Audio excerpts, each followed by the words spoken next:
¿Cuántos escucharon la prédica de la semana pasada? ¿Amas a tu iglesia?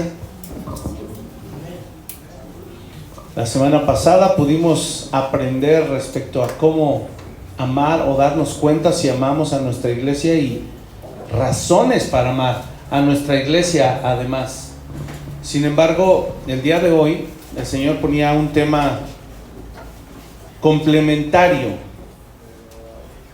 a este tema que aprendimos y titulé esta enseñanza igual en forma de pregunta de la siguiente manera: ¿edifico a mi iglesia?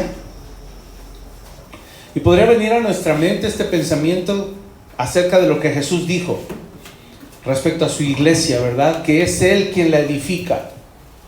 Por supuesto que es Él quien la edifica. Por supuesto que es Él quien no nada más la edifica, sino la sustenta. No solo la edifica y la sustenta, la protege, la nutre, la fortalece. Y es importante, hermanos, que sepamos que aunque esta enseñanza se titula así, sepamos que quien está detrás de todo esto y es el centro, que quien edifica la iglesia es el Señor Jesucristo, porque es su iglesia. Además Él la compró y la está edificando y la está santificando y la está preparando, y tan interesado está en hacerlo con sumo cuidado y amor y paciencia, que Él nos va a presentar a Él mismo, ¿verdad?, al final de los tiempos como una iglesia gloriosa. Así es de que el trabajo que Él está haciendo, lo está haciendo muy bien.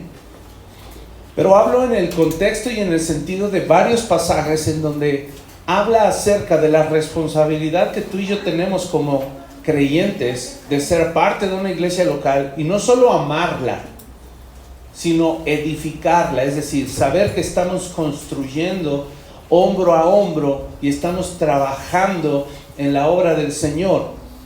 La palabra de Dios dice que somos como piedras vivas. Y el Señor, cuando mete cincel y marro a tu vida, ¿cuántos les ha pasado eso? ¿Sí les ha tocado el cincel? ¿Verdad? No solo los algodones del amor del Señor, sino el marro y el cincel de su amor también, porque amor es disciplina, si lo entendemos así, como lo dice la palabra. Sabemos que el Señor nos va puliendo, esculpiendo y va quitando cualquier rebaba que esté en la piedra, es decir, en nuestra vida, que está evitando que encajemos en el cuerpo de Cristo. Pero una vez que nos hace encajar, nos convierte en personas funcionales dentro de su cuerpo. Eso quiere decir que estamos funcionando para algo. Si tú y yo, en esta construcción que tú ves aquí, nos atrevemos a hacer remodelaciones sin mirar los planos, ¿verdad? Aquí, que lo tenemos por acá. Si se nos ocurre decir, esta columna no me gusta, tírala, y esta que está por acá también, y toda esa trave hay que demolerla, ¿qué creen que sucedería? Si no tenemos cuidado, y de hecho hasta los arquitectos o ingenieros dicen son columnas de soporte, o no sé cuál es el nombre técnico, ayúdame en mi ignorancia. ¿Sí? Estructurales, fíjense, hasta el concepto, ¡ay!, se siente estructural, ¿verdad? Dices, por supuesto que no las puedo mover. Y cuando el Señor nos hace encajar en su cuerpo, quiere decir que Él va a hacer lo necesario en tu vida y en mi vida para que encajemos y funcionemos adecuadamente. Y la pregunta entonces es, para ti, el día de hoy, si tú estás encajando, si estás embonando y estás siendo edificador de tu iglesia. Y eso apunta al rol que tienes hoy, al propósito que tienes hoy dentro de su iglesia, en esta iglesia local, obviamente, porque entendemos que hay una iglesia que es universal, en todo el mundo hay creyentes, en cada país, pero el Señor estableció iglesias locales para que fuera allí, ¿verdad? Me puedo imaginar así el centro de acopio de piedras, ¿verdad? Hace poquito, estos días fuimos de fin de semana hacia el norte, ¿verdad? Sí, Pachuca. Y fuimos a dos pueblos muy hermosos, Mineral del Chico y Huasca de Ocampo, que está lleno de minas, 116 minas, si mal no recuerdo, y dicen que antes todas estaban conectadas, y pasas por toda la carretera y te encuentras mucha piedra, no poca, mucha piedra ahí. En algunos casos te das cuenta que es una cantera, en otros casos se ve que es una mina abandonada, en otros casos hasta por las obras de la carretera, porque es una zona sumamente alta en cuanto a minerales, riqueza de minerales, y tú puedes ver ahí el montón de piedras y decir, bueno, pues en realidad ese montón de piedras no sirve para nada si lo dejas allí sin labrar, sin pulir, sin esculpir. Pero a lo largo de toda la carretera también te encuentras cantidad de construcciones tan bellas y tan hermosas que hasta te dan ganas de jubilarte e irte a vivir para allá, ¿verdad? Entonces es maravilloso el uso que se le puede dar a una piedra bien tratada. Y es el caso para nosotros. Pregúntate, y solo a manera de introducción, quiero que te quedes con esta pregunta: ¿edifico a mi iglesia? ¿Estoy siendo funcional? ¿Encajo en mi iglesia? Y para aprender de esto, vamos a estudiar un poquito la vida de Nehemías. Vamos a Nehemías capítulo 1 para ver qué el Señor tiene que hablarnos respecto a no solo amar, sino a edificar a nuestra iglesia también. Viene a mi mente, antes de tomar lectura en Nehemías capítulo 1, este pasaje que dice: si Jehová no edificare la casa, ¿verdad?, en vano trabajan los que la construyen. Quiere decir que Dios tiene que estar allí, presente en nuestra vida. Y con eso en mente, quiero que sepas que es el Señor en nosotros quien nos ayuda a convertirnos en edificadores también. ¿Sale? Listo, la lectura de la palabra de Dios, Nehemías capítulo 1, dice así, verso 1 al 11. Palabras de Nehemías, hijo de Acalías. Aconteció en el mes de Quisleu, en el año 20, estando yo en Susa, capital del reino, que vino Anani, uno de mis hermanos, con algunos varones de Judá, y les pregunté por los judíos que habían escapado, que habían quedado de la cautividad, y por Jerusalén. Y me dijeron: el remanente, los que quedaron de la cautividad allí en la provincia, están en gran mal y afrenta, y el muro de Jerusalén derribado y sus puertas quemadas a fuego. Cuando oí estas palabras, me senté y lloré, e hice duelo por algunos días. Y ayuné y oré delante del Dios de los cielos, y dije: te ruego, oh Jehová, Dios de los cielos, fuerte, grande y temible, que guarde el pacto y la misericordia a los que le aman y guardan sus mandamientos. Esté ahora atento tu oído y abiertos tus ojos para oír la oración de tu siervo, que hago ahora delante de ti día y noche por los hijos de Israel, tus siervos. Confieso los pecados de los hijos de Israel que hemos cometido contra ti. Sí, yo y la casa de mi padre hemos pecado. En extremo nos hemos corrompido contra ti, y no hemos guardado los mandamientos, estatutos y preceptos que diste a Moisés tu siervo. Acuérdate ahora de la palabra que diste a Moisés tu siervo, diciendo: si vosotros pecareis, yo os dispersaré por los pueblos. Pero si os volviereis a mí y guardareis mis mandamientos y los pusiereis por obra, aunque vuestra dispersión fuere hasta el extremo de los cielos, de allí os recogeré y os traeré al lugar que escogí para hacer habitar allí mi nombre. Ellos pues son tus siervos y tu pueblo, los cuales redimiste con tu gran poder y con tu mano poderosa. Te ruego, oh Jehová, esté ahora atento tu oído a la oración de tu siervo y a la oración de tus siervos, quienes desean reverencia a tu nombre. Concede ahora buen éxito a tu siervo y dale gracia delante de aquel varón, porque yo servía de copero al rey. Vamos a orar. Cierra tus ojos. Padre bendito, glorioso es tu nombre, Señor. Eres maravilloso y tu palabra siempre nos sorprende, siempre nos anima, nos alienta, siempre nos consuela o nos fortalece. Algunas veces también nos reprende, nos exhorta, nos corrige. Señor, y detrás de todo esto encontramos cuál es tu plan y cuál es tu propósito para nosotros, que es que seamos una iglesia fuerte, que seamos una iglesia en donde no solo hay discípulos, sino hay discípulos que son edificadores. Señor, ayúdanos a entender el día de hoy esta palabra, y a través de esta historia y a través de la vida de Nehemías, tu siervo, a quien le concediste gracia, nosotros podamos entender lo que nos corresponde hacer. Y oramos y te pedimos también, concédenos tu gracia, que tu palabra nos alumbre, que tu palabra, Señor, nos anime en esta tarde. Te lo pedimos, que sea tu Espíritu Santo y no yo. Oramos esto en el nombre de Jesús nuestro Señor. Amén y amén. Hermanos, para poder descubrir si edifico a mi iglesia o no, de aquí vamos a poder extraer algunos puntos importantes que la palabra de Dios avala también. Y para poder saber si soy edificador, escribí estos puntos extraídos de aquí que apuntan, escúchame, a que nuestro corazón se prepare. ¿Cómo preparamos nuestro corazón para ser edificadores? No cualquiera es edificador. Para poder edificar a tu iglesia y ser de bendición a ella, tu corazón tiene que pasar por cierto proceso.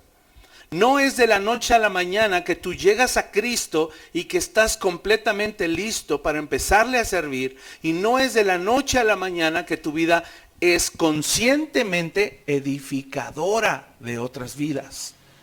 Hay un proceso, tiene que pasar un tiempo en donde Dios forja nuestra vida, en donde corta los excesos, corta áreas de nuestra vida pecaminosa, y el Señor empieza a renovar nuestra mente y nos empieza a revestir de nuevas cosas que no sabíamos incluso que teníamos. Así es de que para preparar el corazón para ser un edificador, vamos a ver de esta historia qué podemos sacar. Nehemías, cuando leemos aquí en la historia, Nehemías no sabía que era edificador. Nehemías estaba muy consciente de su labor hasta ese día. ¿Cuál era?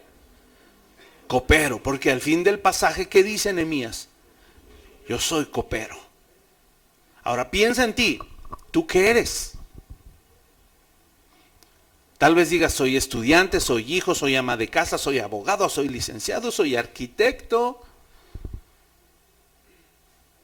Y la pregunta es, ok, fuera de todo eso, en un contexto espiritual, ¿qué podrías decir? Soy hijo de Dios, primero, espero que sí, ¿verdad? Número 2, soy siervo. Número 3, soy discípulo de Cristo. Número 4, ¿qué más podrías añadir a esa lista? Podemos añadir cantidad y variedad de cosas, pero no siempre está en nuestra mente presente el que somos edificadores. Y Nehemías aún no lo tenía claro. No sabía cuál era el propósito de Dios para su vida. Hasta entonces él había sido un exiliado. Él vivía en cautiverio. Y lo más significativo, que a pesar de sus condiciones, él había conseguido era ser copero del rey. Y no podía aspirar a algo mayor. Yo no sé si tú sabías, pero el ser copero del rey, era el puesto más importante que podías aspirar, y más siendo un exiliado y estando en cautiverio. Era un hombre de confianza, ¿verdad? Como hoy se usa en las empresas, se usa ese término. Es que soy empleado de confianza. ¿Y cómo nos hace sentir eso? Importantes, porque sí, nos confían el dinero, espero que no los secretos del jefe, que también. Es que soy de confianza. Eso no es ser de confianza, eso era alcahuete. Si eres esa clase de empleado de confianza, de tapadera. Jefe, ahí viene la esposa, no, y rápido. No. Por supuesto que no. Pero Nehemías, al ser copero, tenía la gran responsabilidad de probar toda la comida y toda la bebida que llegaba a la mesa y que iba a ir a la boca del rey. ¿Por qué? Porque en esa época se usaba que los golpes de estado se envenenaba al copero, ¿verdad? Y no solo eso, que también la calidad de los alimentos fuera digna de un rey. Así es de que él tenía una posición importante. Pero sabes, Nehemías no tenía tan claro que todo lo que él había vivido, su exilio, estar cautivo, ahora en Persia, no sé si sabes, ya en esta época ya era Persia, era Artajerjes a quien servía, había sido planeado por Dios. Un Dios soberano que tiene nuestra vida en completo control. Y Nehemías estaba bajo el completo control del Señor. Y yo te pregunto a ti, ¿sabes? ¿Estás consciente de que Dios tiene un plan soberano para tu vida? ¿Estás consciente que Él predeterminó planes para ti? Y podríamos caer en el error de Nehemías, tal vez pensar que nuestra condición social, que nuestra condición económica, cultural, nuestra condición emocional o incluso espiritual, ¿verdad? Depende de nosotros. Y que hemos obtenido nosotros ciertos logros, cierto desarrollo, cierto estatus, ¿verdad? O incluso el extremo, pensar que no es la más adecuada nuestra condición o nuestra posición como para servirle al Señor. Podríamos tener de ambos, ¿no? Estar polarizado. Los que si se sienten sobrados y a mí lo que el Señor me ponga, ¿verdad? Venga. Y otros, no, yo soy un miserable y a mi Dios no me puede usar de manera especial. Cualquiera que sea tu extremo, si estás en medio, muy centrado, ¿sabes? Nada de eso lo hemos producido ni hemos provocado nosotros que sea así. Todo ha sido en la soberanía del Señor. No nos equivoquemos. No fueron los logros de Nehemías que lo llevaron a ser copero. Fue plan divino. Fue la mano soberana de Dios. Así es de que tú y yo, hoy donde estamos, y así como estamos, hermanos, han sido los planes soberanos de Dios. Así es de que dile a tu hermano, volteale y dile, Dios tiene un plan general y Dios tiene un plan específico para ti. Y ¿sabes qué es lo más maravilloso? Que todo esto está descansando sobre su soberanía. Entonces, para que entendamos mejor cómo preparar nuestro corazón para ser edificadores, debemos de tener claro que ni la posición, que ni los logros que has obtenido, que ni los recursos que tengas, ni las habilidades que tengas son necesarias. Dios no las necesita, porque todo esto Él lo ha provisto. Todo esto proviene del Señor. ¿Está claro? Así es que miremos ahora la actitud de Nehemías y el corazón que él tuvo ante la necesidad de su pueblo. Y lo primero que podemos aprender respecto a cómo preparo mi corazón para ser un edificador es lo que Nehemías dijo en el versículo número 2. Dice que llegaron sus hermanos, varones de Judá. ¿Y cuál es la reacción de Nehemías? Él dice allí, y ese es el punto número 1, les pregunté. ¿Cómo preparamos nuestro corazón?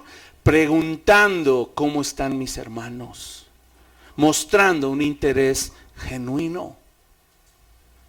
Imagínate que llegan ellos de Israel y él sabe que vienen de Israel y él les hubiera podido saludar. Hola, buenas tardes, ¿cómo están?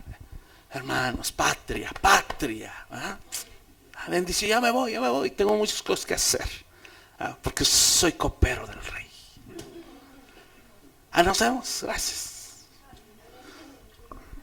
Y los ignora. Pudo haber sido el caso, que el estatus se le sube a la cabeza y no le interesa. ¿Qué hizo Nehemías? Preguntó, amado. Y a veces, amado, tú y yo, escúchame, vemos caras, sabemos situaciones, me refiero el semblante de nuestros hermanos, no se ven tal vez con gozo, se ve tal vez que están viviendo alguna tribulación, alguna prueba, o nos enteramos, y cuando los vemos, los saludamos. Hola, bendiciones. Ya me voy, ahí nos vemos, tengo que servir. Tengo algo más importante que hacer que preguntarte cómo estás. Tengo algo más importante que detener mi vida y mi tiempo para mostrar interés genuino por ti. Parece algo insignificante, pero por algo está escrito allí, hermano. Nehemías preguntó, ¿cómo están mis hermanos? ¿Preguntas cómo están tus hermanos? Y ahorita te vas a descubrir, te vas a dar cuenta, y yo también. Esto, acuérdate que va primero para mí, me ha hablado mucho el Señor. Ahora con esto que estudié, se va a revelar nuestro corazón respecto a si preguntamos, y si preguntamos bien. Porque no dudo que cuando nos saludamos fraternalmente, ¿verdad? No nada más llegamos, hola, bienvenido, ya me voy, ¿no? Hola, bienvenido, típico saludo, hola. Eso, ¿cómo estás? Y Nehemías preguntó, hola, ¿cómo están mis hermanos en Jerusalén? Pero eso pudo haber quedado allí, ¿verdad? ¿Qué dice ahí la palabra del Señor? Que le dijeron, el remanente, los que quedaron de la cautividad allí en la provincia, están en gran mal y afrenta. Y el muro de Jerusalén derribado y sus puertas quemadas a fuego. Verso 4 dice, y me fui después. ¿Así dice? Dice, y me fui. ¿Qué dice? No. ¿Cuándo qué? Oí. Número 2. Si tú quieres preparar tu corazón para edificar tu iglesia, tienes que aprender a oír. Cuando oí. A veces preguntamos, ¿cómo estás? Y la respuesta que nos dan nuestros hermanos nos entra por una y nos sale por otra. Y eso daña el corazón tanto que la mayoría de las veces cuando nos preguntan ¿cómo estás? ¿Cuál es nuestra respuesta inmediata? Bien, aunque estamos hechos pomada, aunque estamos por los suelos, y a pesar de la sonrisa fingida y el gozo fingido, cuando decimos bien, ahí la llevamos en victoria. A veces que vemos esa reacción en aquellos a quienes les preguntamos, ¿cómo estás? Y nos dicen, bien. Decimos, qué bueno. Nos vemos otra vez. ¿Sabes por qué? Porque no nada más se oye con los oídos. Se oye con los ojos. Si me entiendes la expresión. También se oye. Cuando oí, es escuchar verdaderamente la necesidad de mis hermanos, no solo escuchar por encima. Es horrible estarte cayendo en pedazos, estar esperando que un hermano sea sensible en cuanto pones un pie dentro de tu iglesia y solo estás esperando ese momento con aquel hermano en quien confías, tienes empatía, sabes que te ama, lo amas y solo estás esperando el momento que te diga ¿cómo estás? Para que tú le digas mal y te quebrantes, te quiebres, llores, caigas en sus brazos y le digas estoy muy mal, ora por mí por favor. Pero se ha generado dentro del cristianismo esa cultura cristianoide, ¿verdad? En donde no, parece ser que todos tenemos que fingir que estamos bien. Porque si no, el pastor nos va a culpar de pecadores, ¿verdad? O porque no tengo fe. ¿Se acuerdan de esa frase de John MacArthur que le robé? ¿Ah? Que él decía, le preguntó a su congregación, ¿ustedes creen que todos los días yo vengo con ganas a la iglesia? Y la iglesia les dijo, sí.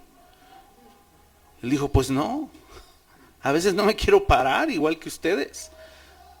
Y es mi caso, a veces no quiero venir a predicar. Y a veces ha habido ocasiones donde requiero eso, poner un pie y que alguien me diga cómo estás, pero que alguien que sepa oír. No solo yo, tú también lo necesitas. Todos lo necesitamos. ¿Cómo estás? Cuando tú le preguntas a alguien ¿cómo estás? Yo te pregunto, ¿es por cortesía? ¿Es porque somos bien educados aquí en Vineyard?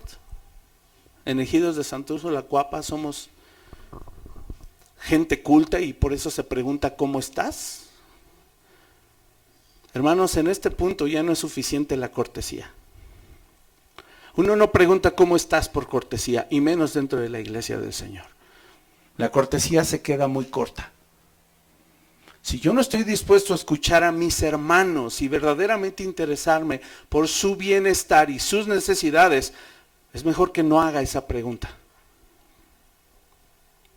Es mejor que no la haga. Porque entonces voy a estar cayendo en un amor fingido. Y Pablo nos exhorta y dice, el amor sea sin fingimiento. Y si tú no estás dispuesto a que cuando te hagan esa pregunta, ¿cómo estás? Y estás, pero mal, dices bien, también estamos mal. Debemos de tener cuidado y cambiar esa forma de pensar, porque eso es un amor fingido. Y somos llamados a mostrar un amor sin fingimiento. Ahora, no estoy diciendo que nos volvamos groseros, ¿verdad? Es que el pastor dijo que ¿para qué hago esa pregunta? Entonces ya no voy a saludar a nadie. Cada vez que hola, bendecido, y me voy, porque si le pregunto cómo está, ya voy a ser. No estoy diciendo que seamos groseros, ahora, o apáticos, no, o indiferentes. Estoy diciendo, vayamos más allá. Si vas a preguntar cómo estás, es porque estás dispuesto a oír, tal y como Nehemías oyó. Primera de Juan 4, versos 7 al 8, anótalo. Lo vimos hace 8 días. Amados, dice, amémonos unos a otros porque el amor es de Dios. Todo aquel que ama es nacido de Dios y conoce a Dios. El que no ama no ha conocido a Dios porque Dios es amor. Tú quieres aprender a preparar tu corazón para edificar a otros. Muestra interés genuino por tus hermanos. Pregunta. Número 2. Escucha cuando preguntes cómo estás. Escucha. Ve más allá de la respuesta o la pregunta de cortesía. ¿Por qué? Porque somos amados por Dios y porque Él nos mostró un interés genuino. Imagínate que Dios nos tratara como a veces nosotros tratamos a nuestros hermanos. Señor, sí, ¿qué pasó? Ay, nomás quería hablar contigo. Sí, dime rápido porque tengo prisa. Es que me siento afligido. Ok, poca fe. Adiós. Cuando estés bien, oras, adiós. Y se va el Señor. No. Y si eso pasara una y otra vez, ¿cómo se volvería nuestro corazón? Duro. ¿Y cómo oraríamos? Señor, gracias porque me has hecho bueno, santo, perfecto y lindo. Y adiós, ya me voy. Y te estás desmoronando por dentro. Por supuesto, obviamente esa relación sería absurda. ¿Por qué con Dios suena absurda, pero no suena absurda entre nosotros? ¿Por qué se vuelve un común entre nosotros? Hay que conocer a Dios. Nehemías preguntó, Nehemías oyó. Número 3. Dice que cuando él escuchó, ¿qué sucedió? Verso 4. Cuando oí estas palabras, me senté y lloré e hice duelo por algunos días. Lo tercero, hermanos, llorar y hacer duelo. ¿Qué tiene que ver este asunto de llorar y hacer duelo? Senté, no, obviamente pues se sentó, es decir, no siguió su trabajo. Se tomó el tiempo de hacer un alto, eso se refiere con me senté. Hice un alto, ¿para qué? Para llorar y hacer duelo. Y yo te pregunto, cuando ves a tu hermano y te interesas y le preguntas cómo estás, y después de haber oído su necesidad o después de haberte enterado de su problema, ¿cómo te sientes?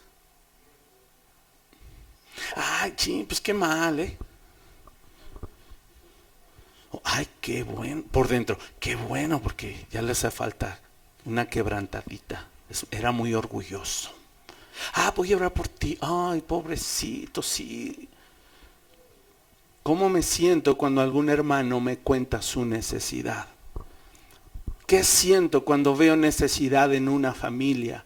¿Qué siento, escucha esto, cuando veo la condición física de mi iglesia? No solo emocional, física también. ¿Qué siento cuando veo la condición, ahora sí, emocional de mi iglesia? ¿Qué siento cuando veo la condición espiritual de mi iglesia? ¿A qué me estoy refiriendo? A todo lo que comprende la iglesia. Las instalaciones, lo veíamos hace 8 días. El ambiente entre hermanos, ¿verdad? El aspecto emocional. Cómo se percibe, cómo se siente y qué siento yo. ¿Cómo se siente la forma en la que adoramos colectivamente? Hace ratito nos exhortaron, ¿verdad? Vamos a danzar, ¿podemos danzar? Sí. ¿Ah? ¿Y cómo me siento? ¿Percibo a veces una iglesia apática en la reunión o en el culto? ¿Cómo me siento respecto a eso? No, pues bien. Pues si la gente no danza, pues... Ahora, a veces desde acá se ve mucho allá. Se ve quién canta, se ve quién no canta, se ve quién aplaude, se ve quién no aplaude. Se ve quién se duerme, quién no se duerme. Se ve quién está conectado, quién no está conectado. Se ve a quién le interesa, a quién no le interesa. Se ve el aburrido, se ve el cansado, se ve el feliz, se ve el distraído. Se ve todo, todo. Desde los que están en la alabanza hasta el que predica, el que preside. Hasta Pris ve todo, ¿ah? Es más, no saben, pero los estamos grabando. No, no es cierto. Se ve todo, hermanos. Se ve cuando hay apatía, sí. Se ve cuando hay tristeza en el corazón, dolor. ¿Cómo me siento cuando veo cómo está mi iglesia y su condición? ¿Cómo está el ambiente espiritual? Nos dice mucho de Nehemías saber que lloró e hizo duelo. Saber que su corazón se compungió, que se entristeció en gran manera. Tanto que lo movió a sentarse. Dijo, me voy a sentar. Voy a llorar y voy a hacer duelo. Yo no estoy allá, yo no estoy viendo lo que está sucediendo, pero solo con el hecho de enterarme. Y hermanos, va más allá que empatía. No estoy hablando de empatía. Otra vez, es como la cortesía. No es cortesía y no es empatía. Es algo mucho más profundo que se llama compasión. ¿Siento compasión por mis hermanos?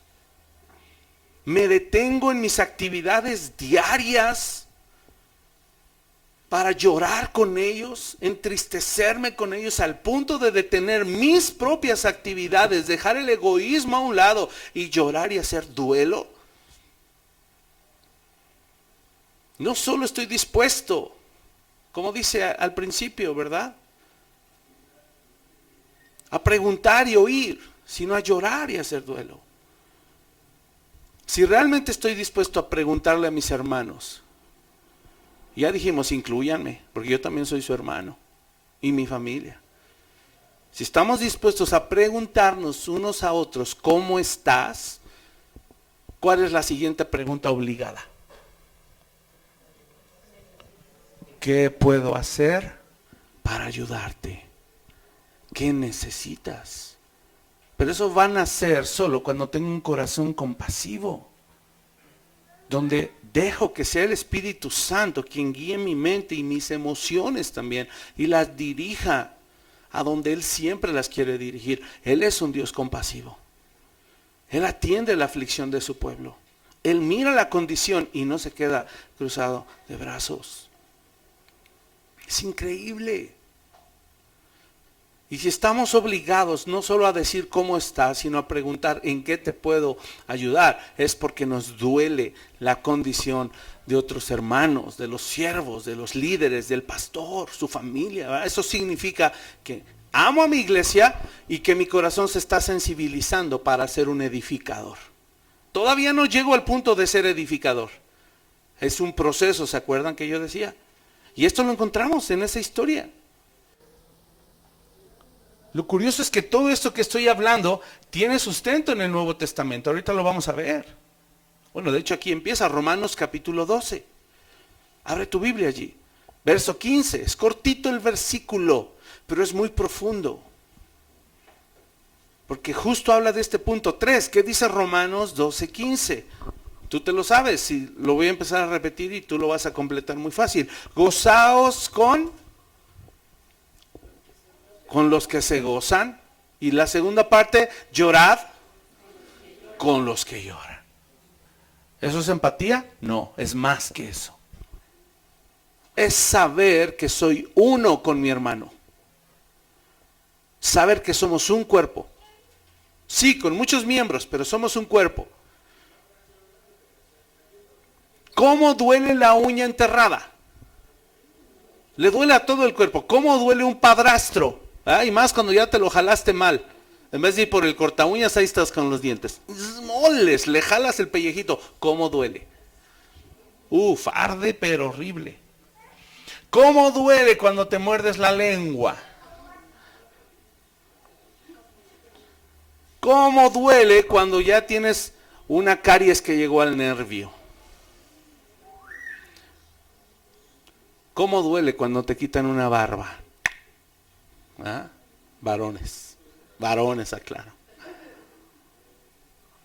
¿Cómo duele cuando en la noche te paras al baño y te pegas con la cama en el dedo chiquito del pie?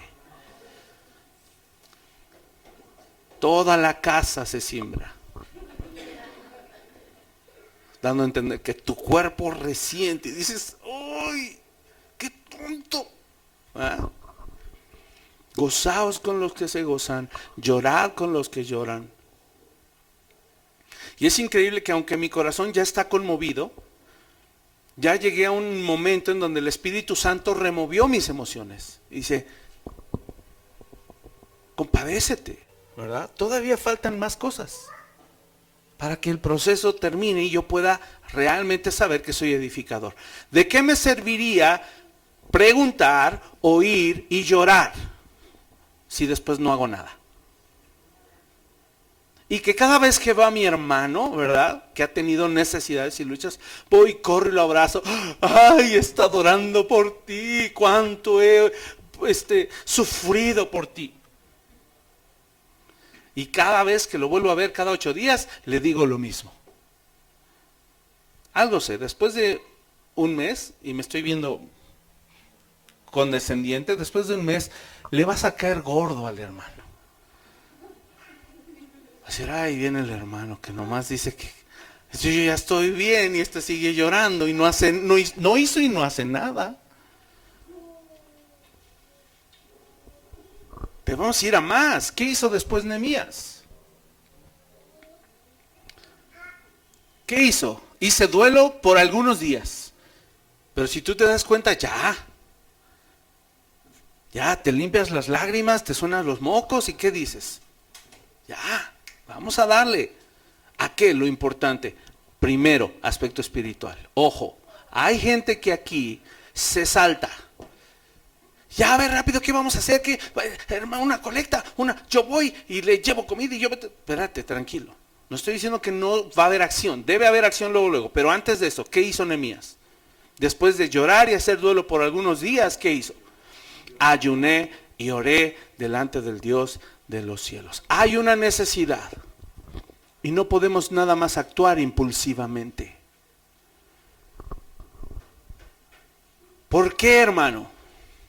Para que no sea tu carne, para que no sea tu yo carnal, egoísta el que va a ir a ayudar. Para que la ayuda que llegue no sea la tuya, la ayuda que llegue sea la ayuda del Señor.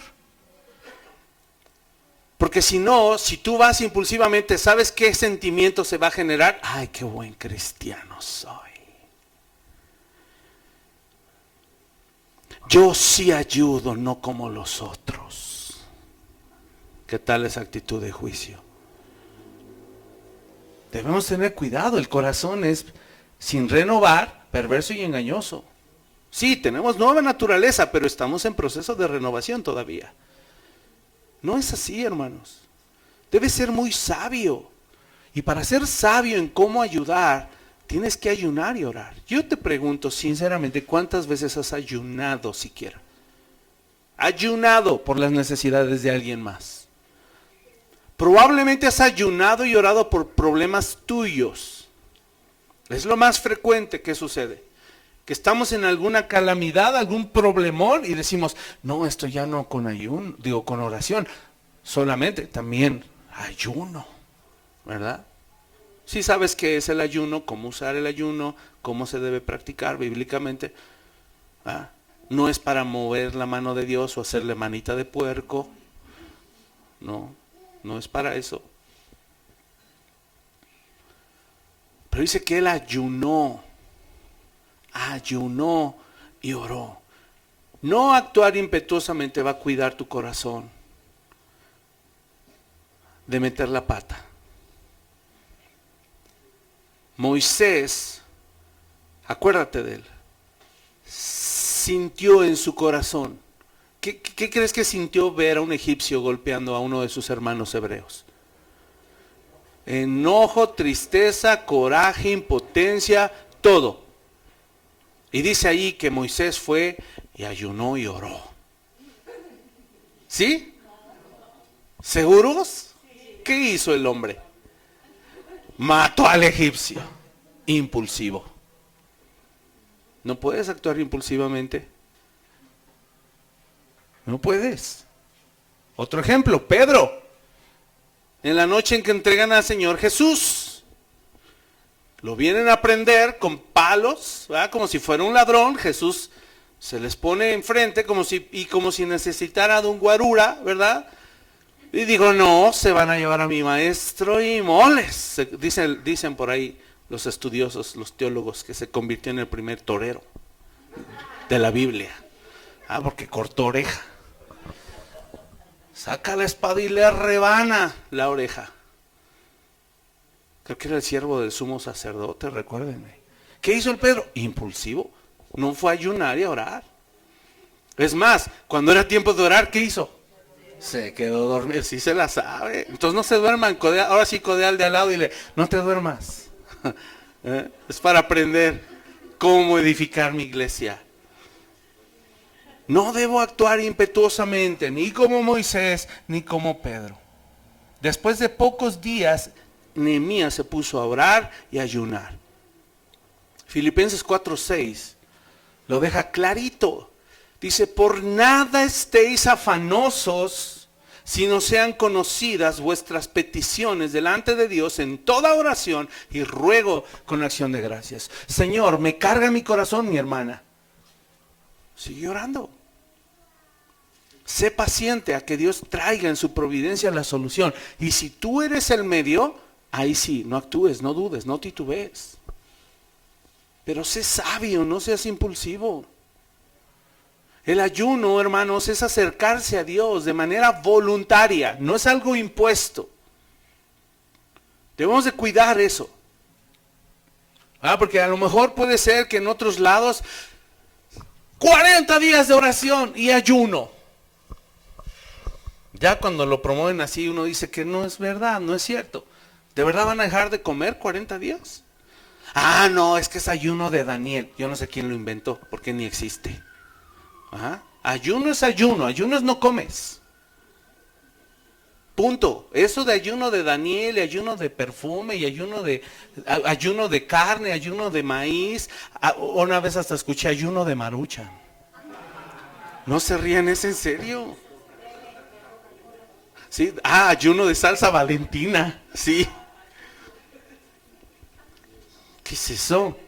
Eso no es bíblico. Ayuno es no comer. Y de verdad los hermanitos van a dejar de comer vamos a dejar de comer 40 días. Si mediodía ya estamos como Hulk. El ayuno, por eso no, ¿a qué iba con esto? No vamos a imponer nunca campañas de ayuno. Porque el ayuno es algo personal. Es algo que nace de un corazón que está completamente convencido que debe ser voluntario. Yo me acerco al Señor de manera voluntaria para abstenerme de alimentos. ¿Cuál es el objetivo? Que nos permite enfocarnos en Dios. Nos permite apartarnos de las distracciones del mundo. Y el tiempo de comida se debe dedicar a la oración. Si yo ayuno, eso va a ser más fácil el tiempo de oración y el tiempo de reflexión, porque no solo se ora, se medita mucho en ese tiempo de ayuno. Porque es un tiempo, hermanos, donde buscamos la dirección de Dios. Si nos dejáramos actuar impulsivamente, vamos a actuar en base a nuestra sabiduría y lo que pensamos que es mejor. Pero si yo oro y ayuno por una necesidad, voy a buscar la dirección de Dios. Señor, ¿cómo quieres que ayune? Te voy a poner una situación práctica para que tú sepas. Hay muchas veces, escucha lo que voy a decir y tómalo con mucho cuidado. Y no lo estoy diciendo desde la perspectiva de una oveja. Lo estoy diciendo desde la perspectiva de un pastor. Hay muchas veces que hemos visto necesidades en la iglesia, o en hermanos, o en amigos, o en familiares, y muchas veces el Señor mueve nuestro corazón, oramos, y cuando hablamos, mi esposa y yo, concordamos siempre. Y cuando ayudamos era justo, cómo, cuándo y donde el Señor lo pedía. Pero así de la misma forma, incontables veces, nos ha tocado el sentir de parte de Dios que no hay que ayudar. Pastor, qué feo corazón. No. Porque no podemos ser impulsivos. Porque hay veces que el Señor a veces quiere tratar con alguien ciertas cosas específicas. Y si yo voy y actúo y me meto en un plan que Dios no va a permitir que suceda, y mira que me he dado cuenta que no permite, un par de veces nos atrevimos, mi esposa y yo, un par de veces, a meter la mano y salir muy mal, aún en cuestión económica y endeudados por ayudar en esos dos casos. Te estoy hablando que las deudas se fueron en una ocasión a 6 meses y otra a 1 año que tuvimos que pagar nosotros por querer ayudar. ¿Y sabes cuál fue la lección de parte del Señor? Muy dura para mi esposa y para mí. Tú no eres el salvador de ellos. Y cuando yo digo que no ayudes, no ayudas. Pero cuando digo ayudas, ayudas. Porque estamos acostumbrados a hacer lo que nos da nuestra regalada gana. Y tú eres un siervo del Dios Altísimo. Por eso tienes la responsabilidad de ayudar. Pero antes de ayudar, ayunar y orar. Tómatelo en serio. Tómatelo en serio. Es delicado esto que estamos hablando. ¿Cuál es el tema? ¿Cómo edifico a mi iglesia? Si yo no ayuno y oro y pido dirección al Señor, ¿qué voy a hacer en mi iglesia? ¿Voy a edificar? Vamos a hacer lo contrario. Vamos a hacer lo opuesto. Totalmente. Te comparto esto que mi esposa y yo hemos vivido a lo largo de años para que tú sepas que también hemos cometido errores al querer actuar impulsivamente. Busca directriz del Señor para que se cumpla su propósito. Busca su voluntad en esos tiempos de ayuno y oración, porque son decisiones importantes o son situaciones difíciles, por eso requiere ayuno y oración. Y también el ayuno sirve para expresar humillación y arrepentimiento por el pecado, tal y como lo hizo Nehemías. Por eso el ayuno, hermanos, ojo, el ayuno siempre debe ir acompañado de oración, nunca debe ir solo. Y si comprendiste lo que acabo de explicar, ya tienes la respuesta. ¿Por qué no debes ayunar sin orar? Porque si tú solo ayunas, carece de sentido, porque solo va a ser un sacrificio en la carne. Va a ser, como yo me flagelé el hambre, ahora Dios está obligado casi a responder lo que estoy pidiendo. No. El ayuno no es un sacrificio. El ayuno es una disciplina que alguien sabe ejercitar adecuadamente. Pero si no lleva oración, ¿para qué ayuna uno? No tiene sentido. No tiene valor. ¿Sale? ¿Se acuerdan de este término que bautizamos? Que si oramos y no actuamos, no sirve de nada también. Oración, ¿sí? Bueno, ya inventé una nueva. Ayunación. Vamos a hacer ayunación. Ayuno y oración, para que me entiendan. ¿Ah? No existe la palabra, pero así se les va a quedar, que el ayuno va siempre con oración. ¿Sale? Ahora, este asunto de humillación y arrepentimiento cuando se ayuna es lo quinto. En la quinta cosa que Nehemías hizo para... Y no que lo hiciera intencional, es como Dios nos procesa, ¿ah? Para que al final seamos edificadores. Dice ahí al final del verso 6, ¿cómo dice? Y confieso, después de haber ayunado y orado, ¿qué hizo él? Y confieso los pecados de los hijos de Israel que han cometido. ¡Wow! Escucha esto, ve qué actitud de Nehemías. Confieso los pecados de los hijos de Israel que hemos cometido contra ti. Sí, yo y la casa de mi padre hemos pecado. Hermanos, número 5, es muy importante. Que si tú quieres edificar en tu iglesia, tienes que vivir en un constante arrepentimiento. Tienes que vivir practicando constantemente el confesar pecados. Porque todos pecamos todos los días. Y el pecado nubla nuestro juicio. El pecado afecta nuestra forma de conducirnos. El pecado altera nuestras emociones. Y si yo quiero ayudar y edificar a otros en mi iglesia, ¿cómo lo voy a hacer si vivo una vida de pecado? Y peor aún si fueran pecados ocultos. Nehemías está cayendo en cuenta, y cuando él usa esa frase está, porque si te das cuenta está escrito en primera persona. Nehemías está escribiendo como si él nos estuviera contando el relato. Dice, confieso los pecados de los hijos de Israel, y él se mete allí, dice, yo soy israelita, aunque vivo, así te lo puedo decir, en la opulencia de Persia, en el estatus de ser copero del rey, donde pareciera ser que él ya era tiempo como de dejar atrás, ¿verdad? Tal vez hasta él estaba identificado y seguro sabía la historia de José, que fue antes. Y a lo mejor él dice, no, pues a lo mejor soy el próximo José, ¿verdad? Él en Egipto, yo acá en Persia. Uy, no, pues de aquí para arriba. ¿Ah? No queda nada más que ir para arriba. Al ratito, Artajerjes me va a nombrar el número 2. Pero no le importó eso. Ni siquiera estaba pensando en eso. Él se identifica con su pueblo y dice, ¿qué somos? Pecadores.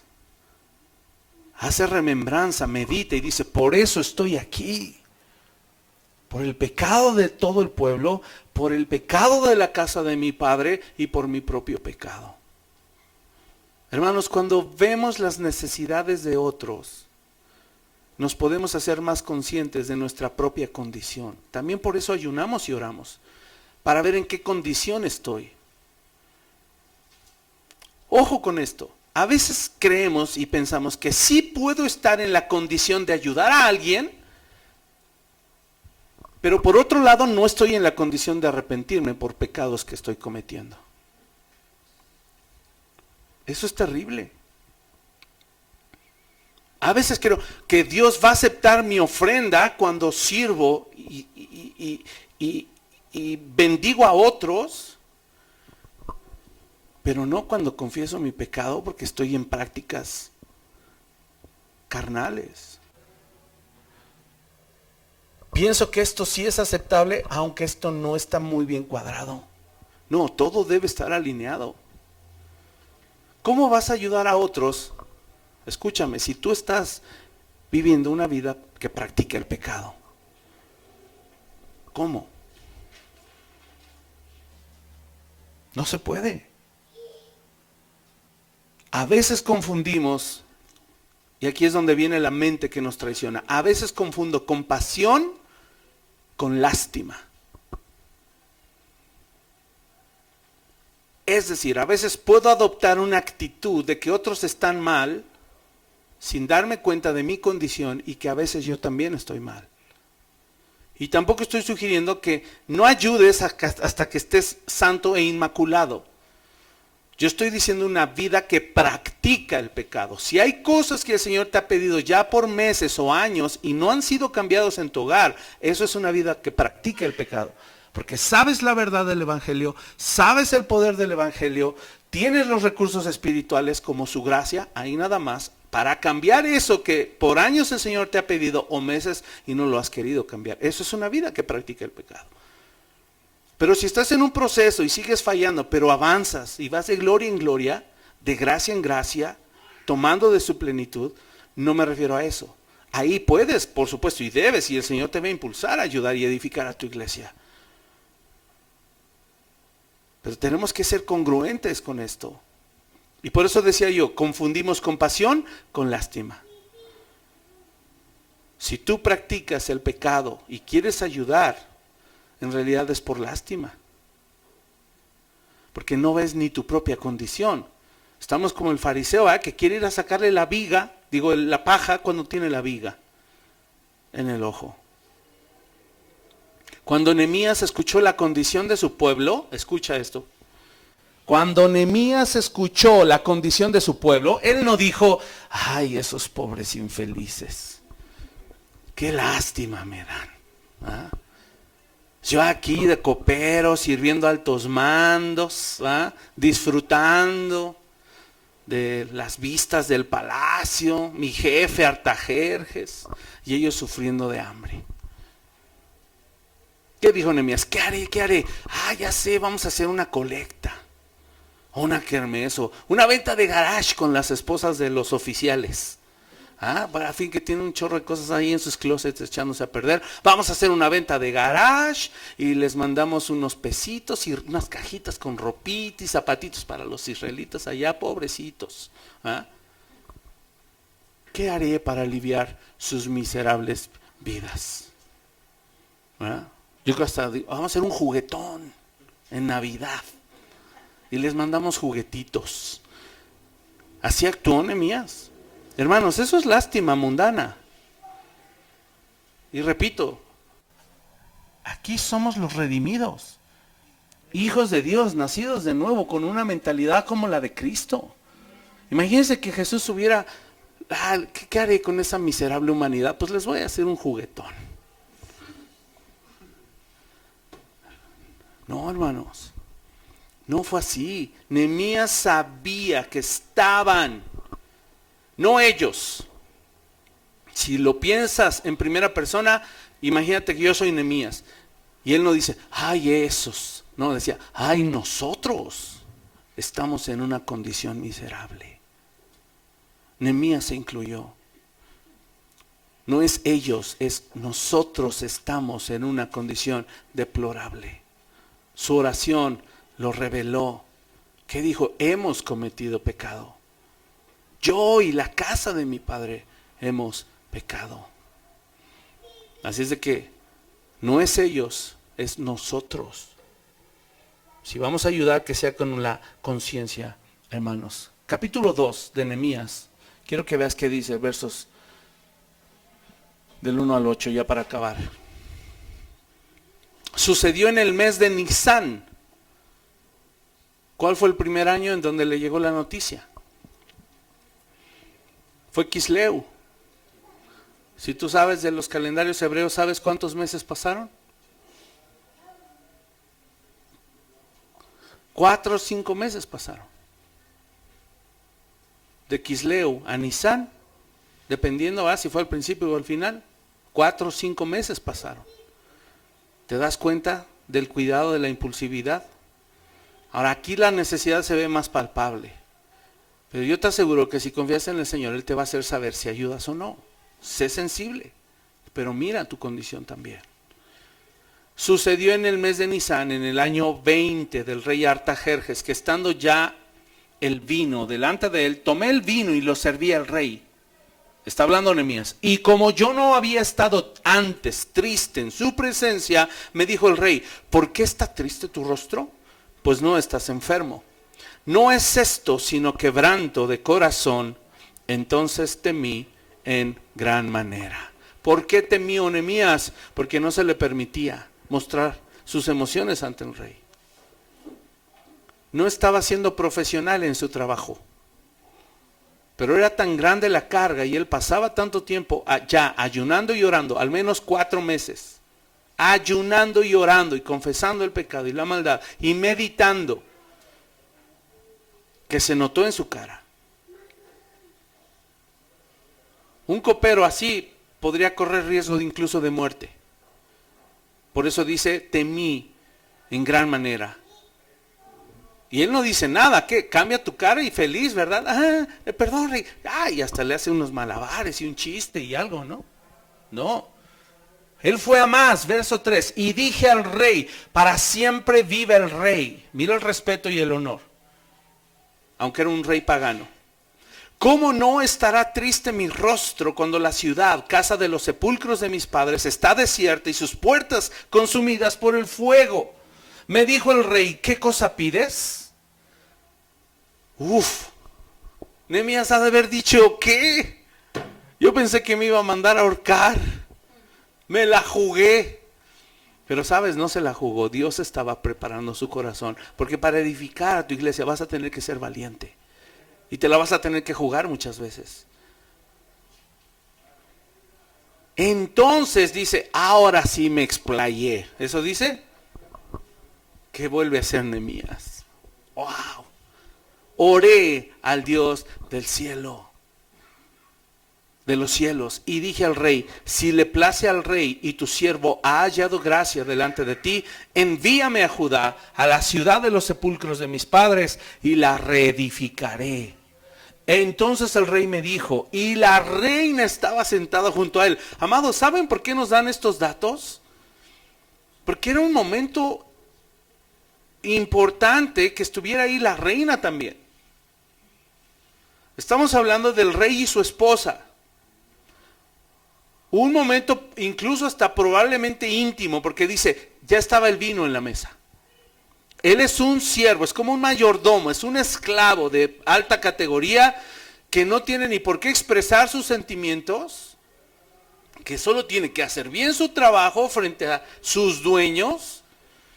Probablemente el rey está hablando con su esposa. ¿Qué pasó, mi amor? ¿Cómo te fue en el trabajo? Ay, bien. Fíjate que esas del spa, ay, no sabes cómo me han hecho sufrir, ¿verdad? Me cortaron re mal las uñas y me apretó mucho y me duele acá. Momento íntimo familiar, ¿verdad? Digo, perdón el contexto, pero es para que entiendas que era un momento en donde Nehemías no tenía ni a qué abrir la bocota. Y él pone la situación y dice, mi pueblo, déjame ir a edificar, a reedificar. Y todavía el rey le contesta, ¿cuánto durará tu viaje y cuándo volverás? ¡Pum! Ya tiene el permiso, ¿verdad? Y los que somos, o fuimos, más bien, fuimos jóvenes, cuando íbamos a pedir permiso a nuestros papás, sabíamos que cuando nos decían, ¿cuánto tiempo y a dónde? Era, ¡ay! Ya me dio permiso, ya la hice, ¿sí o no? Nehemías, ¿verdad? Dice, y agradó al rey enviarme después que yo le señalé el tiempo. Además, dije al rey, encima de todo, si le place al rey que se me den cartas para los gobernadores al otro lado del río, para que me franqueen el paso hasta que llegue a Judá, y carta para Asaf, guarda del bosque del rey, para que me dé madera para enmaderar las puertas del palacio de la casa y para el muro de la ciudad y la casa en que yo estaré. Y me lo concedió el rey según su benéfica mano. No, ¿verdad? Nehemías tiene perfectamente claro que esto era un plan divino y soberano, según la benéfica mano de mi Dios sobre mí. Último punto, él actuó con sabiduría. Tiene que llegar el punto en el que actuemos, hermano, para edificar a nuestra iglesia. Pero si no pasamos este proceso y entendemos que nuestro corazón está alineado, entonces no soy en realidad un edificador. Tal vez soy un creyente inmaduro que está queriendo ser buena onda, que tiene lástima, que quiere agradar a Dios en sus fuerzas y que cree que eso le va a contar como una palomita o una estrella en la frente. Somos más que eso, hermanos. Cada cosa que hacemos, el Señor nos da lineamientos de qué y cómo se deben hacer. Y para que podamos actuar, tenemos que llegar a este punto de actuar, no solo actuar por actuar, actuar con sabiduría. Tenemos que pedirle al Señor en oración esto, que nos ayude. Nehemías estaba a punto de embarcarse en una aventura extraordinaria que había sido planeada por Dios. Él iba a descubrir dones y capacidades que Dios le había dado y estaba a punto de descubrir la clase de Dios que él tenía. Yo te pregunto si tú estás listo para hacer lo mismo. No es para que te descubras a ti, es para que descubras el Dios que tú tienes. Que descubras no los dones que tú tienes, los dones que Él te dio. Y no las capacidades que desarrollaste antes de Cristo, las capacidades que te ha dado ahora en Cristo. Así es de que, solo resumo, pídele al Señor en oración estas 6 cosas que acabamos de aprender. Que te ayude a mostrar interés genuino por tus hermanos. Número 1, que te ayude a estar dispuesto a escuchar sus necesidades, oír. Número 2, que te ayude a tener compasión, dolerte y gozarte con tus hermanos, como lo hizo Nehemías. 4, que te ayude a ayunar y orar por las necesidades de otros, no hacerlo impulsivamente. 5, que te ayude a ser consciente de tu condición y ser capaz de humillarte y arrepentirte si fuera necesario. Y 6, que te ayude a actuar con sabiduría y de acuerdo a su voluntad. Vamos a despedirnos con este pasaje que resume todo. Romanos 12, lo vimos ahorita, pero ahora completo el pasaje y después oramos. Y la próxima semana vamos a ver la parte 2, porque el libro de Nehemías no ha acabado. Vamos a ver cómo edificar a nuestra iglesia en medio de la oposición, porque ¿qué crees? Va a venir oposición. Y el próximo domingo, si quieres saber la continuación y saber cómo edificar a tu iglesia a pesar de la oposición, no faltes. Dice así Romanos 12, verso 3 al 13. Fíjate, piensa en Nehemías y en los puntos que vimos y mira cómo aquí los vas a encontrar. Dice así: digo pues, por la gracia que me es dada, a cada cual que está entre vosotros, que no tenga más alto concepto de sí que el que debe tener, sino que piense de sí con cordura, conforme a la medida de fe que Dios repartió a cada uno. Porque de la manera en que en un cuerpo tenemos muchos miembros, pero no todos los miembros tienen la misma función. Así nosotros, siendo muchos, somos un cuerpo en Cristo y todos miembros los unos de los otros. De manera que teniendo diferentes dones según la gracia que nos es dada, si el de profecía, úsese conforme a la medida de la fe, o si de servicio en servir, o el que enseña en la enseñanza, el que exhorta en la exhortación, el que reparte con liberalidad, el que preside con solicitud, el que hace misericordia con alegría. El amor sea sin fingimiento, aborreced lo malo, seguid lo bueno, amaos los unos a los otros con amor fraternal, en cuanto a honra, prefiriéndoos los unos a los otros. Ojo, ahí vale la pena, un paréntesis. ¿A quién prefirió honrar Nehemías? ¿Al rey o a su pueblo? A su pueblo. En medio del contexto, no sé si lo captas, pero en medio del contexto Nehemías dijo: aunque me mate el rey. Y tal vez le falta el respeto a hablarle de mi situación, de mi carga y de la necesidad que tengo de ir a ayudar a mi pueblo. Pero dice, en honra, ¿cómo dice? Prefiriéndoos ¿a quién?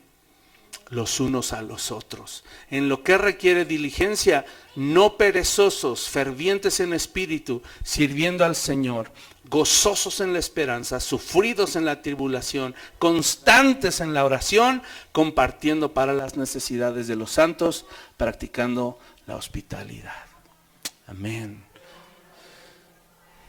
Vamos a orar, cierra tus ojos.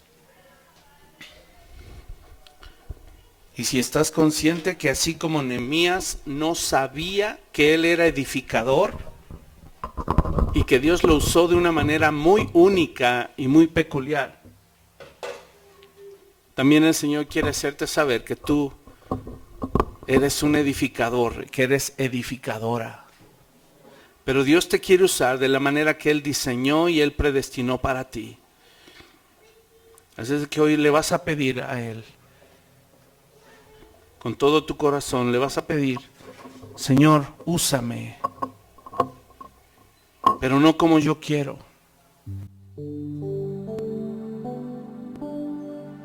Señor, úsame, no como yo pienso.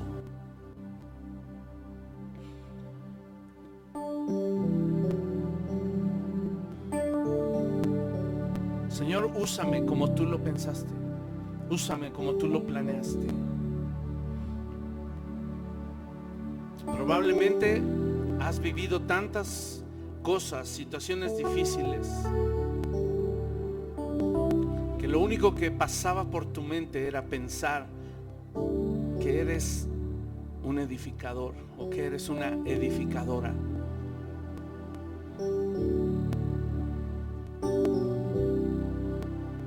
Pero Nehemías estaba en una de las condiciones más bajas que puede haber, aunque era copero del rey. Y en Persia, que en esa época, históricamente hablando, era la nación del momento, era la más grande, poderosa de esa región.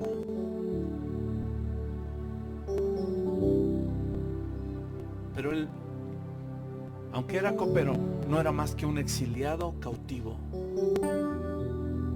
Así es de que sus condiciones no eran muy favorables, pero entendía la necesidad que había en su pueblo. Pero sabes, lo más importante es que él empezó entendiendo su propia necesidad. Así es de que si el día de hoy el Señor te ha hablado respecto a esta área en tu vida donde debemos meditar, hacernos conscientes y reflexionar cómo está nuestra vida y nuestro corazón, la condición en la que estamos para servirle, ser funcionales, cumplir su propósito en una iglesia local, hácelo saber. Y vamos a orar. Ya no me escuches a mí, ahora empieza a orar al Señor en base a lo que hoy aprendiste. Has recibido dirección y sabes cómo empezar a orar y decirle al Señor: Señor, ayúdanos hoy a poder concientizarnos, reflexionar y meditar acerca de cómo está nuestro corazón. Si en realidad hay deseos genuinos por interesarnos por nuestros hermanos, preguntándoles cómo estás, y si estamos también dispuestos a escuchar esa respuesta y a ser movidos a compasión, Señor, no a sentir lástima, sino a sentir compasión por ellos. Y no solo eso, Señor, sino a entender de la gran importancia y el poder que hay en la oración para buscar dirección. También en el ayuno, Señor, aunque no ha habido una instrucción tan precisa, tan profunda respecto al ayuno, pero hoy lo hemos entendido.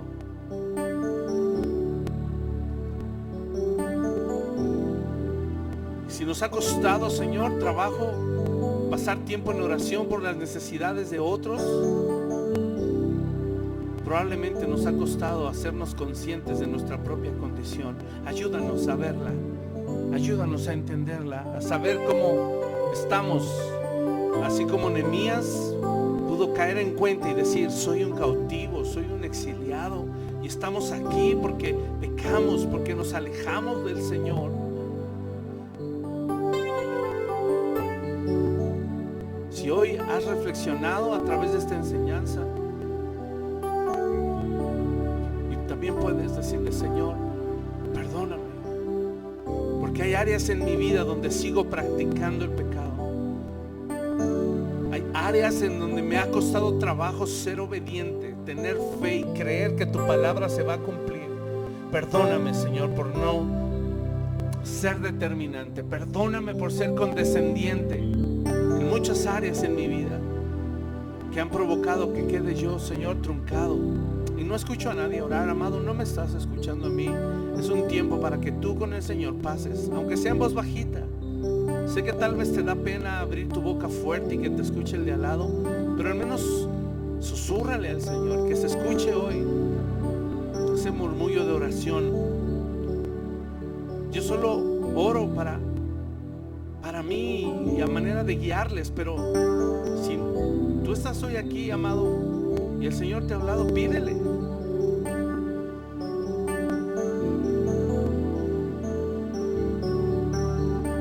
Ayúdanos, Señor, a darnos cuenta de los pecados que seguimos practicando y que nos excusamos diciendo, ay, es que es un proceso.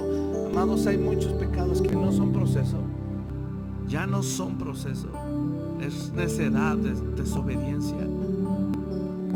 Esas áreas, entrégaselas al Señor y dile, estoy dispuesto, Señor, a ser valiente, a creer en tu palabra y a obedecerla, a llevarla a cabo, sabiendo que es poderosa y que va a dar resultado, porque es verdad, porque tú no mientes.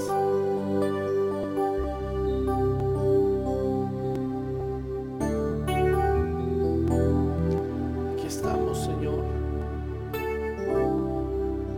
Transfórmanos, transfórmanos, te lo pedimos, Señor.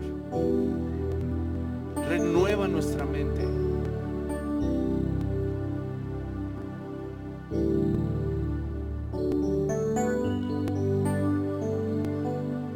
Límpianos de todo pecado y fortalécenos para levantarnos, perseverar, continuar en tu obra.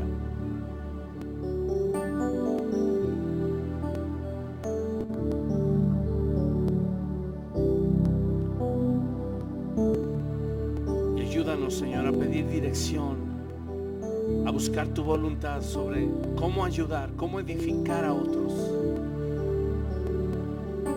Que lo haga yo con la actitud correcta, no para ensalzarme a mí, mucho menos para criticar a quienes no lo hacen, sino para honrarte a ti, Señor. Te lo pido. Y ayúdame a actuar, Señor, prontamente cuando tú me lo pidas hacer, y ayúdame a no actuar obedientemente cuando tú también me lo pidas hacerlo así. Dame un corazón sensible, Señor, para poder edificar a mi iglesia, te lo pido. Te damos gracias porque nos quieres usar, Señor, pero de la manera correcta, y esa es a tu manera.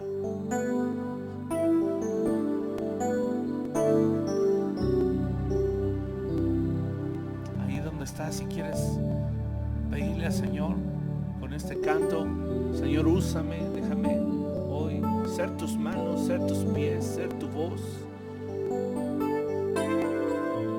Ahí donde estás, vamos a ratificarle nuestra oración mediante este canto.